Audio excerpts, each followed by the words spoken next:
Yup. What's going on? What's going on? Pop up Kings, man. We doing it again for y'all, man. Couple days before training camp, and we're gonna keep our training camp battles going, and we're gonna take it to the trenches this time, and we're gonna talk offensive line, man, and a lot of it cut and dry. So since it's cut and dry with the offensive line, we can also do the interior of the defensive line. So we going in the trenches, we going all in, and trust me, everything is not cut and dry as it seems in some positions because things change, and if people perform, guess what? They find a way to get on the 53-man roster. But I feel like a couple of these offensive linemen or defensive linemen on both sides of the ball, Yes, somebody's sir. going to land on practice squad, and the Falcons could be in danger of losing a couple of these guys. But before I get started, man, you know what to do. Hey man, what's going on, everybody? Y'all come on in, come on in. We about to do this once again. Getting closer to training camp. Training camp is when? This week, this Saturday, it begins. It has begun. The 2 days. countdown. The countdown going into training camp, man. These battles is going to be great. And man, you can call us. You know how we pop up and do these shows. Just go ahead and just call us Jack in the Box, man. Go ahead and pop up with two shows.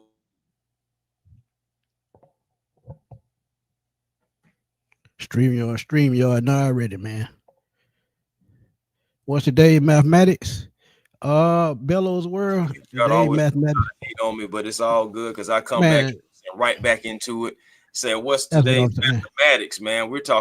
Man, hey, again, we're talking about two different lines, offensive, defensive. We're going to get into it, man. And this show right here is what I call nasty as a snotty nose because we're gonna be in the trenches today, baby, getting dirty. Yeah, you got to stay in the trenches, man, because the games are won in the trenches. And I feel like the Falcon made enough moves in this off season to keep things going and continue. And I'm tell you, man, and I know we made a lot of moves. Love the quarterback we have, and Penix love the running backs and Robinson and Algier. But I still think the offensive line is going to be the strength of this team. Why? Dwayne Lefford has done a hell of a job the last couple of years since he's been here. Good Even old, when Arthur Smith was coach. good old. Um, because if you look at it, the zone blocking scheme, the Mhm. West Coast offense, and whatever else they're going to run, you got to have versatile, skilled offensive linemen. And I think the Falcons have kept building on that strength. So look for Really. big season from Michael Penix and B. John Robinson. And this offensive line is going to be the reason why. But So you if you mean want to to tell talk me? about, go ahead, go ahead. I was about to ask you. I was about to say, so you mean to tell me? Do you feel like this is a season going into training camp to where the Falcons do not need to sign another veteran on the line? They can just grow with the guys they have. I absolutely feel they can because I'm gonna let y'all look at the depth chart in a second. But I feel like since they cemented all of their starters, I think Ryan Nuzell was the last part of the puzzle. We Mm-hmm. talk about All Pro Chris Lindstrom. You talk about Falcons legend now in Jake Matthews. Talking about Bergeron, who's slowly becoming one of the better guards in the league. And the crazy thing is, him and Lindstrom can end up being the top two guards in the league, and they play on the same offensive line. How crazy is that? So when you look at that aspect, along with Caleb McGarry, it's possibly being his last season in Atlanta, and that all depends on how Jack Nelson transitioned to the NFL. But I honestly think Jack Nelson coming out of offensive line, you is what I call him at Wisconsin. Right. I feel like he can come in and transition right away, especially with a strong offensive coach in Dwayne Lefford. So I feel like this offensive line solidified. All they have to do is produce. So they can produce, everything will be in line. Right. Georgia, Texas, boy, what's good, my dude? Right, Yeah, man. he Yeah, said, Jack Nelson is actually interesting because, and I'm gonna ask a question a little bit later on about Jack Nelson, but you guys, like you said, man, coming out of offensive line, you in Wisconsin. Honestly, man, this is a strong technical guy. I feel like the only reason why he did not go higher than the seventh round is because he was battling a few injuries.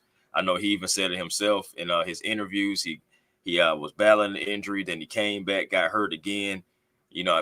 Missed him sometimes, some significant time. So it hurt him going into the draft process, and I believe that's right. another reason why he went into the seventh round. So I'm thinking we got a gem. Now, of course, he's not day one starter or anything like that. He still needs development, as you know, so most young guys do with transitioning to the NFL.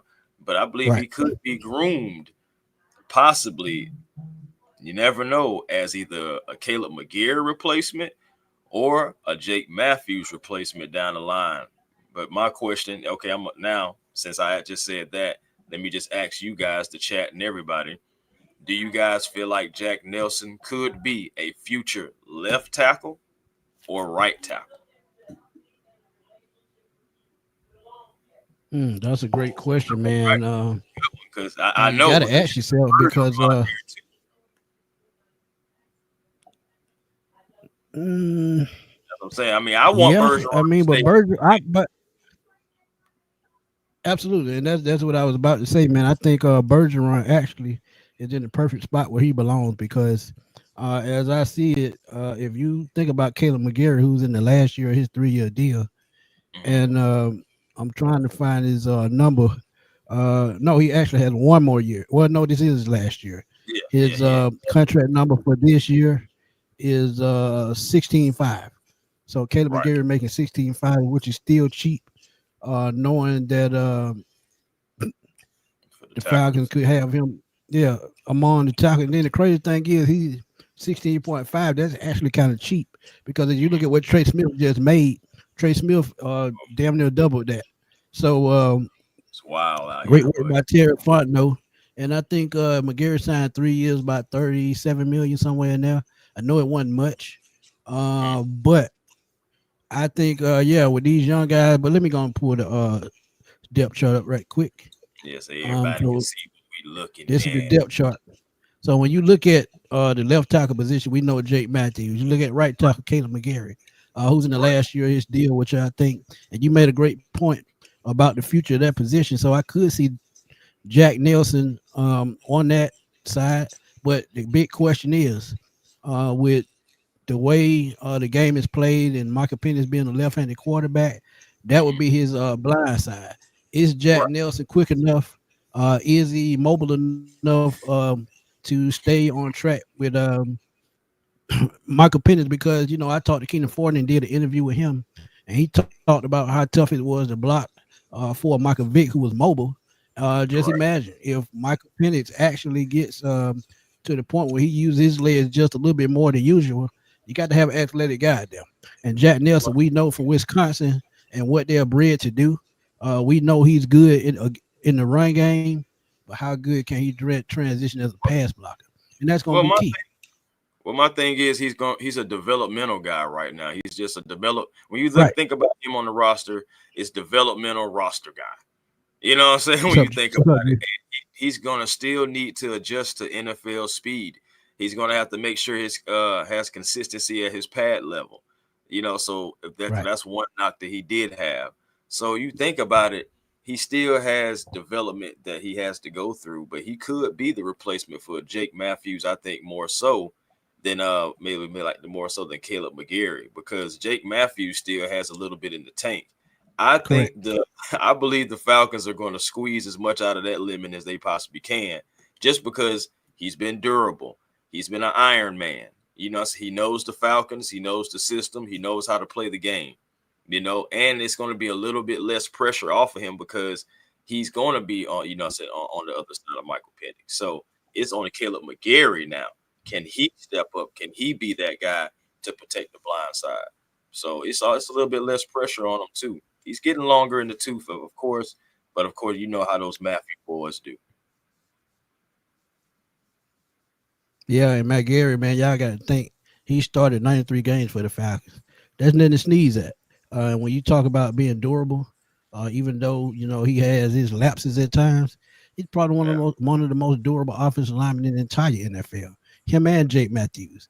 better believe So it. if McGarry, depending on how McGarry plays this year, with what transpired during a contract year a couple of years ago, they could possibly bring McGarry back on the same type deal, team friendly deal, and just keep rolling with what they have and use Jack Nelson as a rotational guy, depending on how he develops. So it's not all bad when you talk about having depth at certain position, but who wouldn't want the same five guys every single year that they know Of what you're course. getting and they're on the same page. But you know So that's tough. you know, That's tough to do that. yeah, it's tough. That's nearly Absolutely. impossible to do that for as long. I mean, you've seen some offensive lines that have been able to stay together, but you even see the Chiefs' offensive line. They had to trade some guys. They don't have some kind of like musical chairs around there lately, so or going on lately outside of like certain spots. But they had to trade some guys. You know, no offensive line can stay together forever. But real quick before I get into it, yes, I want to say I know you did a video on this yesterday, but myself, you know, my condolences to the family of Malcolm Jamal Warner.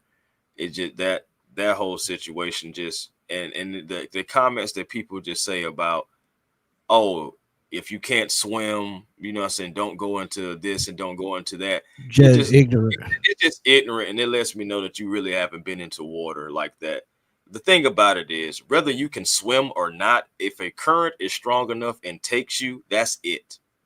Okay, you can't Yeah, do ain't nothing nothing you can do. with that water. So for those people who are being ignorant like that and being straight a-holes, like you know, what I'm saying, that like that's the problem that we have out here. So like my condolences to his family, and we just recently, just like a few, like within the last hour, have lost Ozzy Osbourne. You know, it's absolute rock legend. He just gave a performance as well recently, and now you really got to look at it as a farewell performance. He was battling health issues, and it was Parkinson's reported disease. that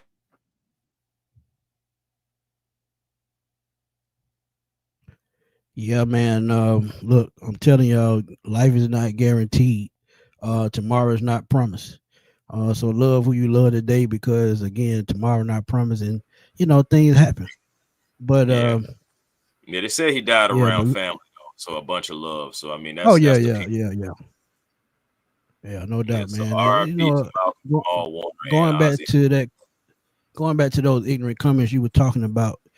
This shows you how much people really know. You can drown off a teaspoon of damn water. Think about that. And to get out in the ocean where it's billions of gallons of water, uh, and you to say that you shouldn't get in the water if you can't swim. I can't swim, but I still get in the swimming pool.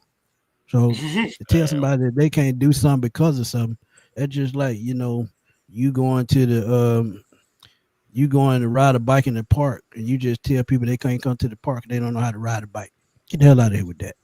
That's But you got retarded. to be, stop being insensitive, man. That's all I have to say. Just stop being insensitive, because at the That's end of the day, it's ignorance. So, um, rest but rest in peace to those guys. Go ahead. Go ahead. no, I'll just say, but yeah, definitely rest in peace to those guys. But to pick it back up right there at Caleb McGarry, if McGarry struggles at the beginning of the season with Michael Penix, you know what I'm saying, of course, covering that blind side, do you see him being benched? I ask this because you do have Storm Norton, who's waiting in the wings behind him. Now, Storm Norton, of course, is not the starter, but of course, we know he's been capable. And you also look at it outside of Storm Norton. You also have guys like Jack Nelson, who we just talked about. Now, Storm Norton, we know that he's more fleet of foot than Caleb McGarry. We know that he can play left tackle in a pinch, but mostly he is there for right tackle. Not He's a serviceable guy, not necessarily the most explosive, but he could still be serviceable again for the Atlanta Falcons if Caleb McGarry ends up struggling. Would you go Storm Norton, or would you take the chance if he's doing well in training camp and has showed he possibly could do it? Would you go with Jack Nelson if McGarry was to struggle? I think they'll do what they did last year. To be honest, I don't think they would risk Jack Nelson stopping his growth. Even Mm-hmm. if he's ready, I think he'll still be a rotational piece. Um, Right. they'll do Because like they did you last know year, man. When he's struggling on his side to pass protect against these speed rushers, we know he's going to do. I think I know what they he's put Charlie. I still think they lined Charlie One up on that side to help him, and they right. see how well it worked, especially on short yardage downs, goal line, things of that nature. So I think they keep rolling with that plan because I think what he brings to the run game is too pivotal to just bring him out because he's struggling on one area. You hope he refines himself, get it together as the game goes on, but you can't risk losing what he brings to the run game. And what he brings to the run game, a big 6'6", He's a mauler. 335-pound offensive lineman. That's a freight train. He's A a freight mauler. train running downhill. I I don't think you risk that, man. So if he struggles, I just think they do what they did last year and give him help. And Charlie Warner, one of the better blocking tight ends in the league. So that's just how I think they would handle it. But Mario said Tyrann Mathieu just retired, and I'm not surprised because um, he's getting up in age. He had lost a step, and you saw it last year. He's been around for a while, so hopefully, he got the best out of his career, and he had a pretty solid career. So a lot of players, about 3-4 players have retired in the last 2 days. Somebody else retired today too, as well. Um, I have to look at it and see, but somebody else retired today as well. Uh, what's up, Miss Carey? Hey, what's going on? Whoa, really? that's that's crazy. Are you for real? Like we Yeah, talk about like Honey Badger, Tyrann Mathieu? Is that who we're yeah. I talking think I about? think him going back home. I think he going. I think going back home. That's who it was. Lorenzo Carter. Yeah, He also Lorenzo. retired Hey, today. I seen that he retired, but he got the whole farming thing. He got a Yeah, he few got other. the farming business, so he fine. But yeah, I'm like, hold on. She said Tyrann Mathieu announced his retirement. Is that for real? Like, cause if that's facts, then I'm finna go have a shot. I said for everybody in the chat, I'm finna go ahead and have me some of this Terramana. Now I've been chilling on it. But I ain't gonna lie. If he's retired on the Saints going into this season with the Saints cap situation, roster situation the way it is, and he retires, oh yeah, I ain't gonna lie to you. I gotta go have a shot. Yeah, RJ just sent it to me. So when RJ sent it to you, you know it's official. I'll be back. Yeah, that's right. Uh, Philip Rivers retired as well. And the crazy thing about it, I thought Philip Rivers had retired I'm, already because I'm a cute um, professional for now, but y'all know what I'm doing. Philip That for sure. Rivers Philip Rivers hadn't played in 5 years, so him retiring wasn't a surprise. Um, but Tyrann Mathieu, you saw it last year. He had lost a step, and he did have a great career, Vontae. I agree with that. But honestly, it was just time. And as an NFL player, you got to know. And one person, even though he's still young, um, I think Will Levitt's career is slowly winding down because Bro. after the year he had last year, now you have a shoulder injury and you're going to miss the rest of the year. When he comes back, where will he go? It just reminds me of a Jake Locker type move when Jake Locker retired out the blue. I think you see the same for Will Levis. I hate to say that. But I hope he comes back, continues NFL career because he's still young. But we know busted shoulders, man, they can end your career faster than anything. Your shoulder can end your career before your knee can. Just think Right, about that. right, right, Yeah, right, right. I didn't know Philip Rivers hadn't retired No, I because he. mean, And the I crazy knew, thing, Philip but Rivers. I Oh, knew he didn't retire. But well, first of all, I ain't gonna lie. Phillip Rivers, like I used to like Phillip Rivers. You know what I'm saying? I knew he was one of those guys that didn't get the whole like Eli treatment and all the stuff like that. I understand, but Phillip Rivers is a good football player. I knew I never seen him just say have that official retirement thing. You know what I'm saying? Like no letter, no commercial, no nothing. I never seen anything from Phillip. It was just, and remember, it was like a season or two ago, wasn't it? Like around the same time when they were trying to figure out whether they were going to get Matt Ryan or bring Phillip Rivers back or something right. like that around in that time in 21. So, he was still kind of on the market like 21, 22. I never saw it, but it still surprised the heck out of me to see it. It almost brought it back to you like, dang, you didn't retire yet? But yeah, Phillip Rivers is finally gone. Tyrann Mathieu, I make jokes and stuff like that, but that's only because he's a Saint. At the end of the day, that man had an excellent career. Would have loved to have him in a Falcon uniform at Yeah, any and his ability yeah, alone. him going back home playing for the Saints. I think with his Swan call, Swan he song. kind of he kind of hit it on his last year. His last year been his last year, because he just didn't know where he fit anymore. He gave some good years in Kansas City, Arizona, He had some very solid years. So when you look at the Saints now, man, them, rookie quarterback losing Derek Carr to retirement. Um, Mm. shit, Tyrann Matthew just retired. Cam Jordan might be next. The He Saints may might be be. rebuilding for the next 5 years. Who knows? This could be Cam Jordan's So last season. Seriously, at least 1 or 2 more seasons for him, maybe. yeah. And But then, like I let's said, get back to this offensive line, man. yeah. Let's get back to our Uh, team, go the ahead. Go ahead. Atlanta Right, Falcons. cool. Go ahead. Yeah. Now, I was about to say, man. So, okay, look, But Smith. Let's keep it real here. Our locks really are Matthews, Bergeron, Ryan Newziel, of course, Chris Lindstrom, of course, Caleb McGarry. That's the starters. We already talked about Jack Nelson. I have, you have. So we can just go ahead and say that's a rookie stash. That's a lock. That's 6 guys right there. Let's get into like the guys that aren't necessarily a lot. We already start kind of touching on Storm Norton. He's in that list of guys who are not necessarily a lock. I think, you know what I'm saying? But I mean, he's kind of like on the bubble more closer to it than away from it, I think. But these other guys, everybody's not going to make it.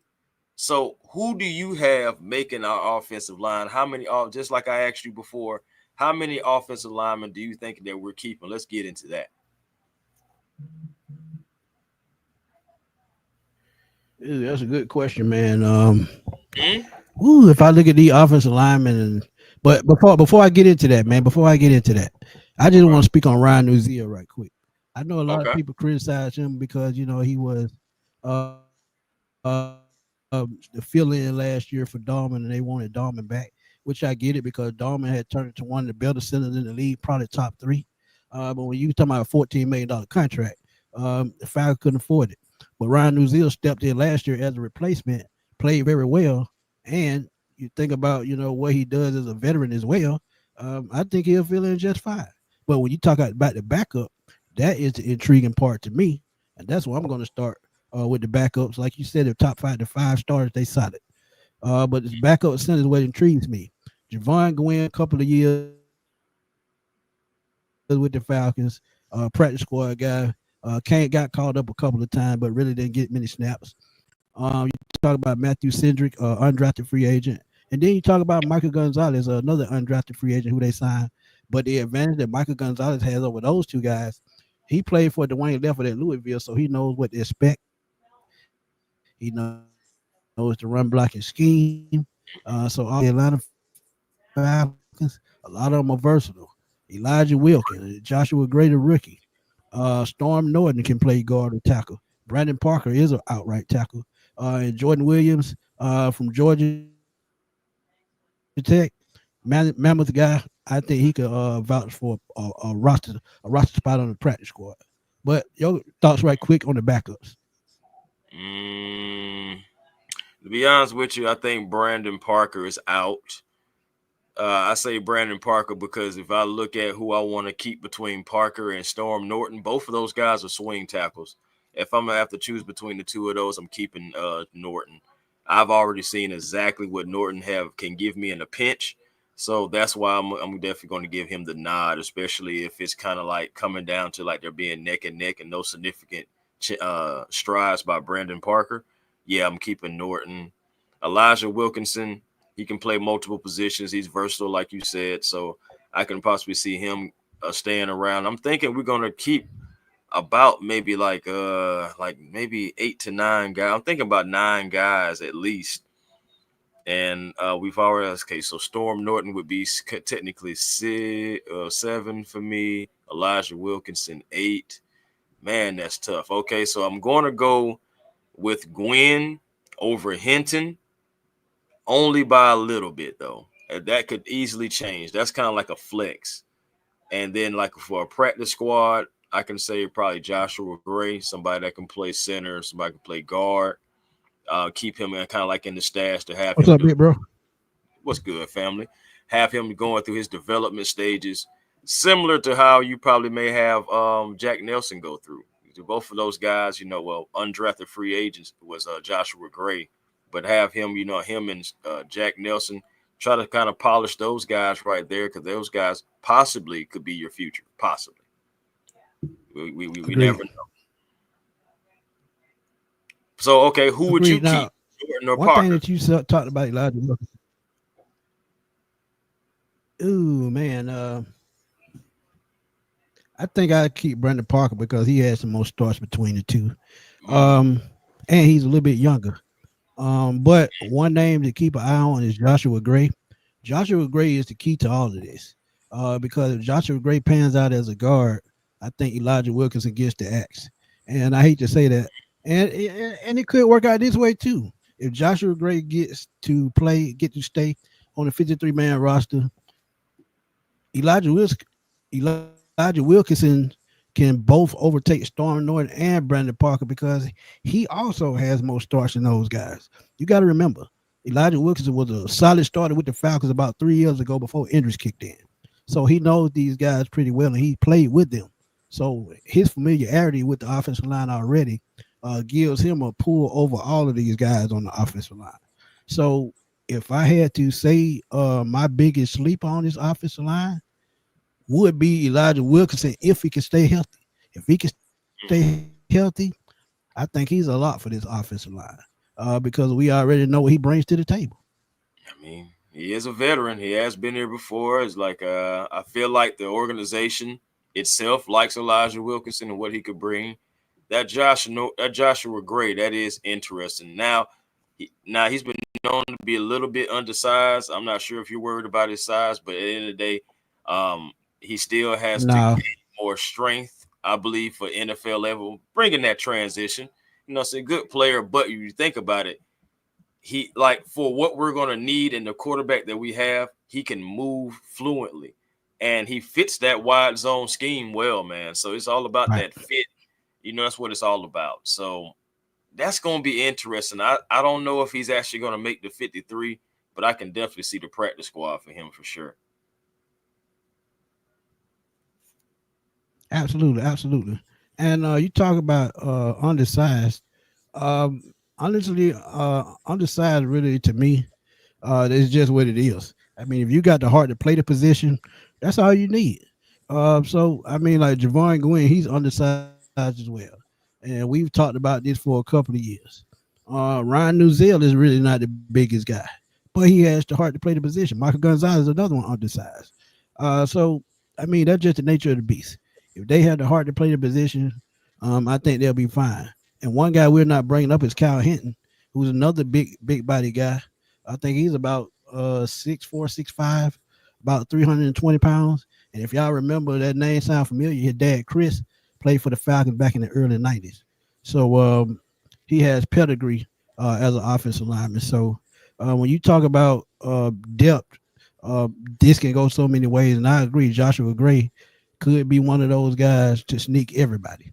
And it's crazy. Two of these offensive linemen, both of their dads, two of these guys, fathers played in the NFL. And Tyrone Wheatley Jr., whose father Tyrone Wheatley was a running back, and got to give y'all that history lesson. And Kyle Hinton, dad Chris Hinton, was an offensive lineman in the NFL. So a lot of NFL pedigree on this offensive line. But which way do you think um, they will swing it if, um, say, push come to shove, if they had to make a tough decision? Which one would be the toughest cut? Mm, but hold on. Oh, so the toughest cut between whom now? Or like whom all are we M talking Dub, about? what's up, my guy? What's good, family? Say Jake Oh Matthews' yeah, dad. Jake Matthews' dad, Bruce Matthews as well. My Yeah, bad, Bruce my bad, Matthews. Vontae. You right. Yeah, Yeah. that pretty much go. Yeah, pretty much go without saying, but I just didn't add it because I figured y'all know that already. Okay, so react to the question, like exactly. Uh,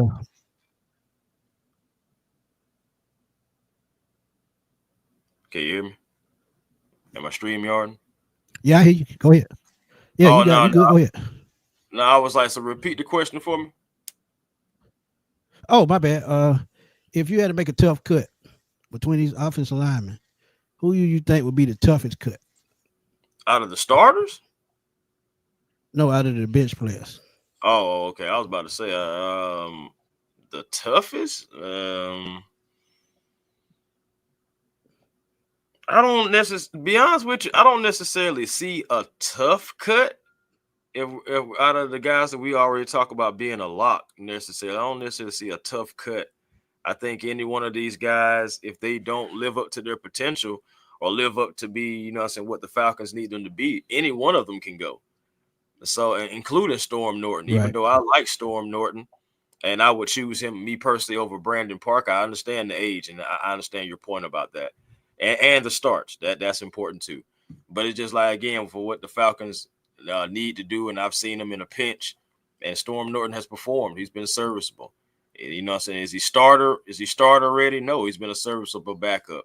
Elijah Wilkinson, veteran guard, can play tackle as well. Well, so again, any one of these guys, even if Joshua Gray or Centric, even if either one of these guys step up, I can see anybody gone. I don't think none of those guys have a safe job. I think everybody's going to have to perform, and there's no net now. The only hard cuts are on the starting offensive line. Outside of that, none of these guys are a tough cut to me.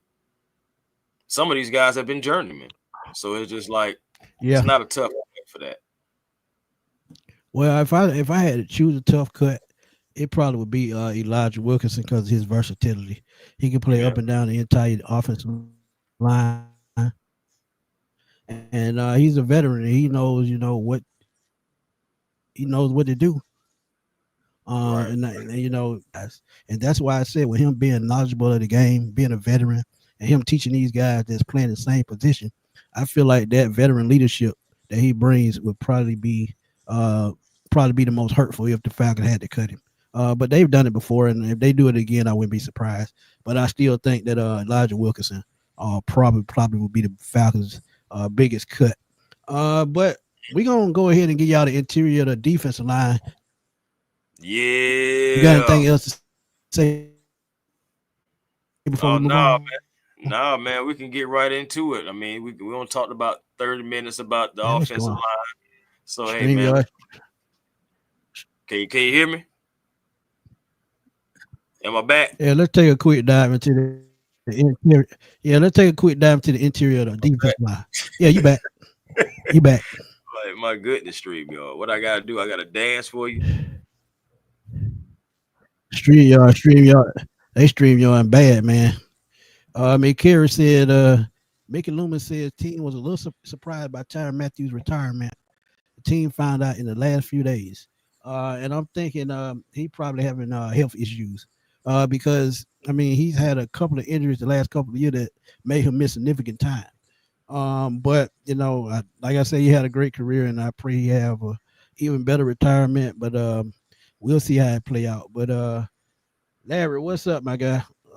Larry Dixon from the Dixon What's Way, man. good? Y'all please go check them out on YouTube, man. They do great game play-by-play analysis on each game. So check out Larry and Shonda Dixon, man. And Larry, we hope to see y'all Thursday, man. Facts. Missed y'all Facts. last time, but I don't think I'm gonna miss y'all this time. Yeah, man. Player We're gonna stats, what's up, my guy? fun and have some fun. What's up, Ron? You stupid, man. What's good, Ron? What's good? Nah, man, I can't wait for training camp, bro. This is my first ever training camp, like ever. What? Yeah, I've never been to Flowery Branch or any of that. So I can't lie. I can't wait for Thursday. I can't wait for Saturday. I can't wait for any of the days I'm there. I'm trying to go to joint practice as I'm well. gonna have to watch Chris Digger. His ass might run out there on the field. Man, I'm trying to tell you and tackle somebody and get scored Hey, right Larry, on up out of I'm gonna get that super early. I might leave home about 6:30. there. I'm trying to Yeah. tell you, bro. And we got to get out there Yeah, early, I might man. leave home by 6:30, man. Yeah, man. So that's what I'm saying. Yeah. It's We was gonna out be there fun. early Can't last wait. time. Me and Country were cracking jokes, man. So I was out there early. I walked up with the bullshit. But Mm-hmm. yeah, man. Let's dive quick into this defense line, the interior edge rushing, the outside. Check that out. But we're gonna look at the rest of the defensive line as far as interior. And the reason why I say interior because that's what the left defensive end, right defensive end, and nose tackle consist of. And you look at Morgan Fox, who was probably one of the more underrated signings this offseason, has had a solid career in the NFL. They expect Root to take another step, Katavius Street has been solid. David Onyemata is the veteran leader among these guys. Zach Harris is going to his third season. His Yes, third sir. season.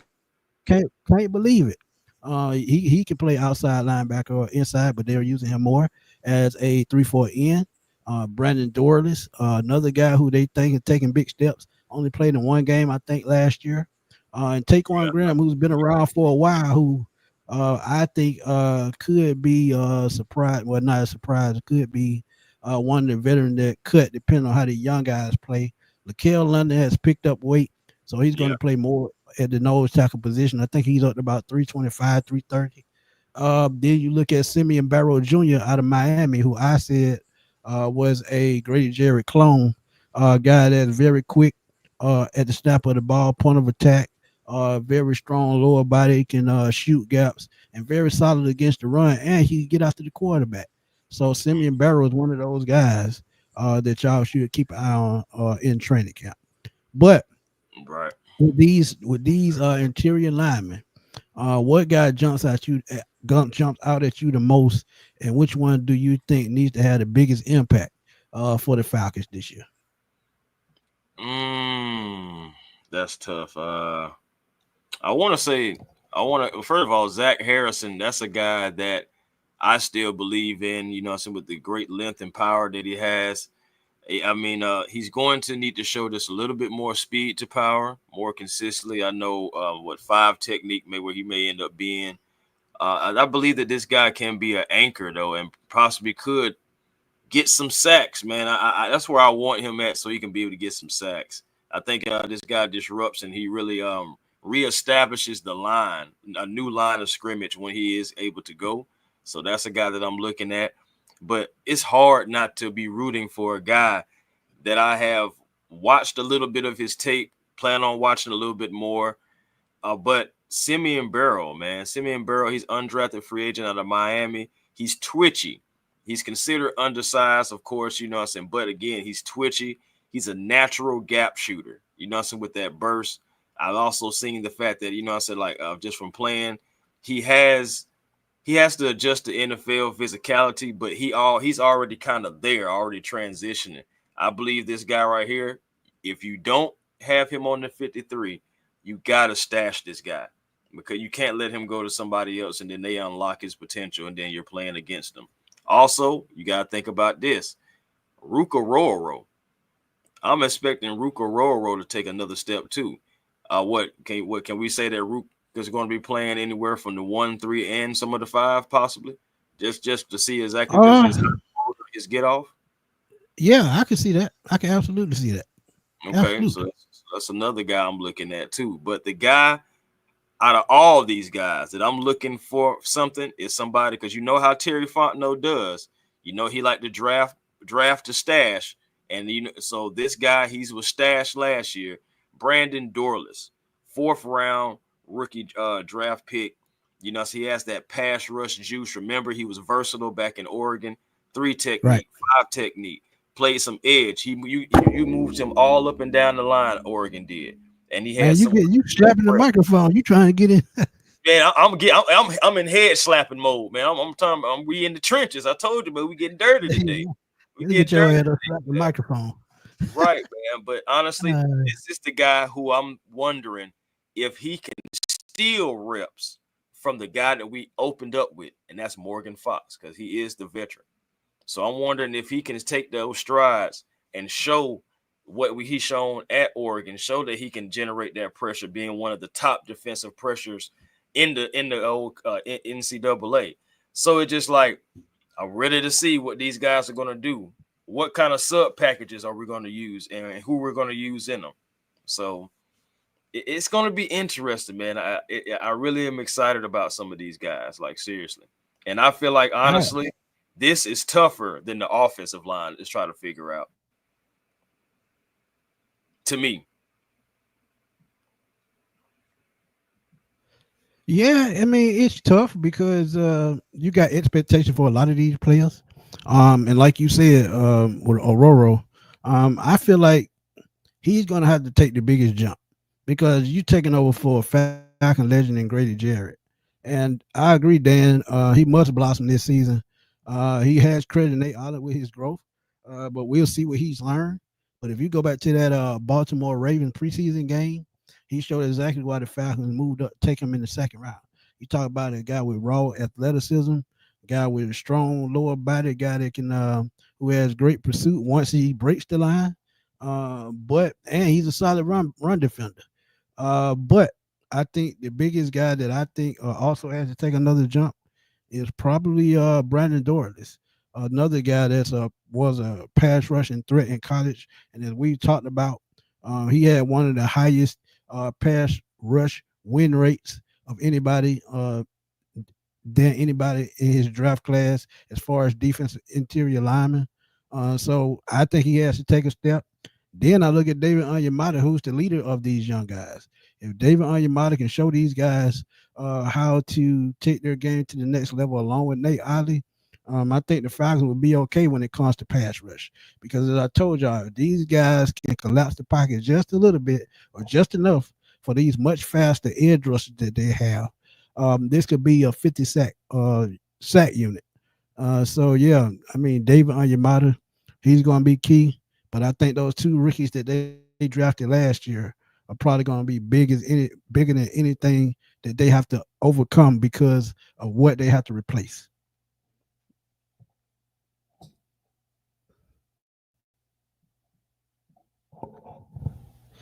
Harrison and Dorless on my radar for this season. Absolutely. Zach Harrison, man, coming out of Ohio State. They played him inside and out last year, which I think was a mistake. He could have played more as a stand-up zero technique as a linebacker, but I guess they feel like his size was needed on the interior of the line. So I mean, that's the way they used it. But with these interior linemen, as I look at them, is running Atlanta.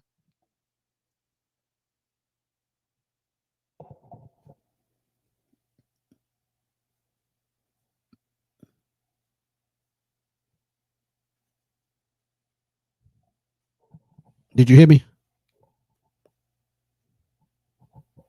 Man, StreamYard bad today. Oh, okay, there we go. All right, am I here? We're gonna get through this show whether Yeah, Stream y'all wanted to or not, darn it. yeah, StreamYard Nah, but what you were saying bad now? today, bro.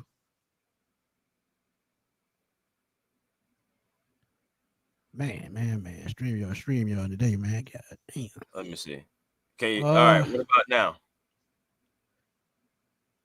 yeah, I can hear you. Okay, so I'm gonna do this for a second until it catches itself back up.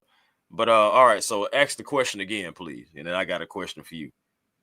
Do you think this Taquan Brown's last run in Atlanta? Oh, absolutely. If he doesn't produce in training camp, he could be cut too. I ain't gonna lie to you. TQ got. I mean, I still go back to TQ back in 2022 with Dean Pease. That was the best year we had for TQ, and he got injured that year, unfortunately. Now he's going to have to come back and show that he's fully healthy. Come back and show that he's able to fill the gaps, get the concept of the defensive coordinator scheme, and he's got to show that he can do it. Because again, that's a guy that's on the bubble. You got guys like you said before, Lakel London. He's gained weight. You got guys like Simeon Burrow. I've already talked about him. You got then you also have what's my man Katavius Street, who honestly I didn't expect to stay around as long as he has. But I mean, honestly, you see why he's been around for depth. And when he does get in there, he plays mean. He tries to get after it. At one point in time, for about 2 weeks, I know Katavius Street was like one of our best defensive linemen. Hey, you take that for what it is. It happened. But so that's another guy too. But honestly, for me, let me ask you this: is this the best depth that the Falcons have seen on the D line in years? Hmm, that's a great question. Same Uh, for y'all. Same thing for y'all. Chat. Answer I that would have to question. say yes. I Okay. would have to say yes. This is best depth they done had, on the interior of the line, probably in about 5 or 6 years. And that was in Great Jared's earlier years. That's when they had guys like Rasheed Hageman, Don Terry Poe, and those guys. But Keith Sweat, man, we're not talking about Braden Trice. We talked about Braden Trice on a previous episode, man. Please go check that out. Oh yeah, So yeah, yeah, you we missed that. talking interior line. Now Yeah, Braylon Trice. Zion Oh Lowe no, got cut last offseason, and nah, he he got actually picked up. Remember, he got picked up when he was yeah on the practice squad, and then somebody scooped him up, and then he ended up getting cut yeah from the there. Bills the Bills picked him up, I think. Right. So you know, as I look at it, man, I just think Taquan Graham, like you said, he had his best season a couple of years ago. But his best attribute is playing the run. I feel like they have enough on this roster already against the run. So I think that in itself hurts him because he's not a solidified pass rusher. So I feel like a guy like Simeon Barrow or Kentavious Street can take his spot. Like you said, Morgan Fox, like I said, one of the most underrated pickups this all season. He could absolutely bring more punch to this defensive line. It's just, how are they going to use him? So if Right. they play more of a hybrid 4-3, a couple of these guys could play outside. But if they do switch to a more of a 4-3 hybrid, you can see David Onyemata and Rook in most of the time with Brandon Dorless and Kentavious Street rotating in. So this I got defensive interior defensive line is very inexperienced. But when you look at the athletic and the productive upside that it could bring, with a Nate Ollie who's known for getting the best out of his defensive linemen and knowing how to rotate them in and out the game, I think a lot of these guys are going to have a big impact. But go ahead. right, man. And I'm looking at it too. But as I'm thinking about it, it's going to be when you think it's going to be Graham versus Street. I don't think both stay. I've Morgan Fox, Anyamata, Zach Harrison, Rook, Dorless. That's kind of like right at those five is kind of like where I just say lock. Contavious, what's good? One time for the fan. Jack Spade in the house. Hey StreamYard man. still StreamYard, man. So Oh y'all God. be patient with us. Yeah, man. Jack Spade in the house, man. Shout out to One Time for the Fan, man. We're gonna be doing some things on Thursday, on Jack, Saturday. what's up, my guy? Y'all come out. And make sure y'all come out and fellowship with your fellow Falcon fans and Falcon Yeah, favorites. I won't I won't make it to the Saturday. I won't make it to the Saturday practice. I didn't get tickets to the Uh, Saturday practice, so I probably won't be there. this we line them up, so we having Yeah, content yeah, creator line them up. I tryouts want to. afterwards. That's funny. Said Street ain't You going got nowhere, in jokes. my opinion. Well, that means Graham is gone because I don't believe that we're going to keep both of them. It'd be Hey, surprised if we keep both of them to me. But just because, okay, listen, and yeah, y'all walk with me on this. go You know ahead. what I'm saying? Walk with me on this one because you look at it. Yeah, If Simeon Barrow can cause any kind of disruption at all, and if Dorless and Rook look like they are ready to be those guys, it's going to have to start being some of these other rotational journeyman veterans that are going to get cut. Now, I like Katavius Street over TQ Graham, me personally. If we're asking me right now, cut somebody between these two, I'm cutting Graham over Street. But I really would like to see if Simeon Barrow could really just overtake guys like Laquel London, which is not going to be hard to do. He's just a big body. Barrow is the better athlete. TQ Graham, what are you going to be able to do after having injuries? You know, it's in riddle your career so far.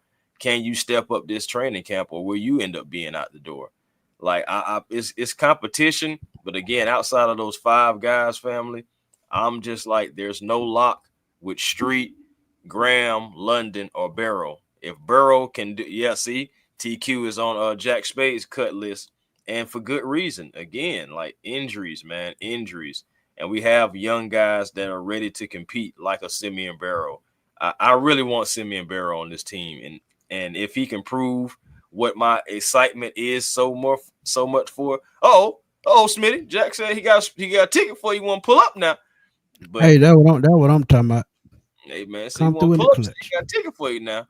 But yeah, I don't mean to, go on and on about it though. It just at the end of the day, outside of the five that I mentioned in the beginning of my ramble here, that's just my locks. Everything from street and the last three at the back are open.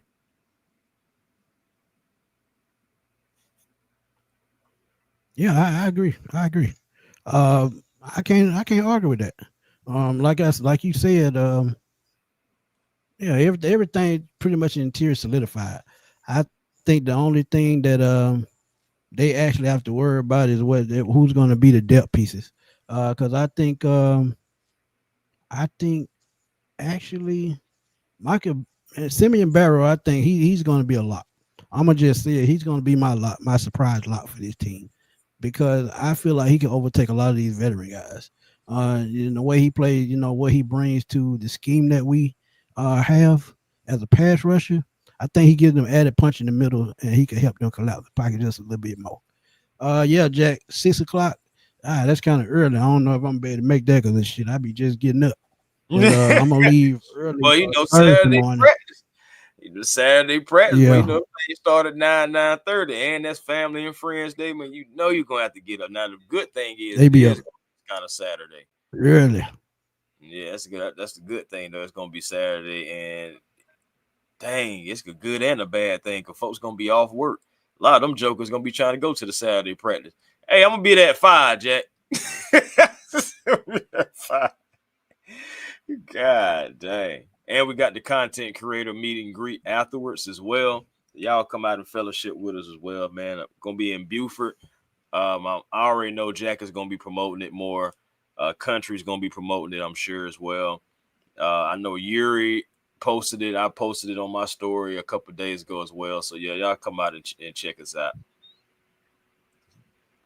Nando says Simeon will take a Facts. lot of snaps But from yeah, you man, this season. I I hope so. agree. I I want, agree. I want Barrow 100%. on this team. I'm not playing.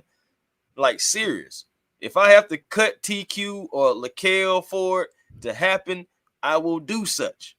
I'm telling you, man, that kid right there has a diesel motor engine, and he's ready to get after it. And I want those type of players on here. Yes, Diesel tap. Uh, yeah, just Diesel tap house on Saturday after practice. So yeah, that's where everyone will be meeting up.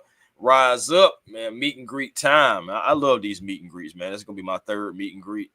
So I love doing these type of things and linking up with some of the people that we do podcasts with. Some of you guys that be coming through in the chat, man. It's all love, Facts. right, Christy? It But you is know gonna what to do be before we get out of here, man. yeah, nah, Stream yeah, it's bad today, bro. I y'all. don't know what's going So we got to cut it short, man, because I mean it's getting bad. on. Nah, it's bad, bro. But yeah, I man. really. Please tell the people where to find you, man. Hey, man, you can definitely find me A1 Forever Sports. That is the platform on YouTube. Please come over, like, comment, and subscribe. Also, catch me on Twitter, A1 Forever, Instagram, A1 Forever, the real A1 Forever on TikTok. And last but not least, catch your boy on the Hawks Digest. And that is somewhere where me and Walter Pollard were growing the Hawks content. And hey, man, anywhere else, you just catch me when you see me. Facts. Y'all know where to catch me, man. Smitty Sports Machine on YouTube. Y'all know how I do it, man. Again, I would not be on NFC South Roundtable. I had to move on, but y'all can still catch me on Twitter at FatBoySlim_21. And y'all know I'm on Twitter, always blowing it up, man, because that's what I do. Earn the money. You in San Domingo, we appreciate you, man. For always supporting us, man. Definitely appreciate you. Way over in San Domingo. Man, look, we try to bring you the best news we can, and we're gonna keep on doing that. But me and Chris will be back soon, man, because we got some things to talk about before training camp on Thursday, and we have a couple of more thoughts. And one thought that Ray McLeod gave all of us: are the Falcons a Super Bowl contending team? We're gonna let y'all know probably in a matter of 24 hours, because that's gonna be an interesting topic. But for my boy Chris, it's your boy Antoine Smitty Smith. We're gonna sign out. We're gonna holler at y'all soon, man. Peace.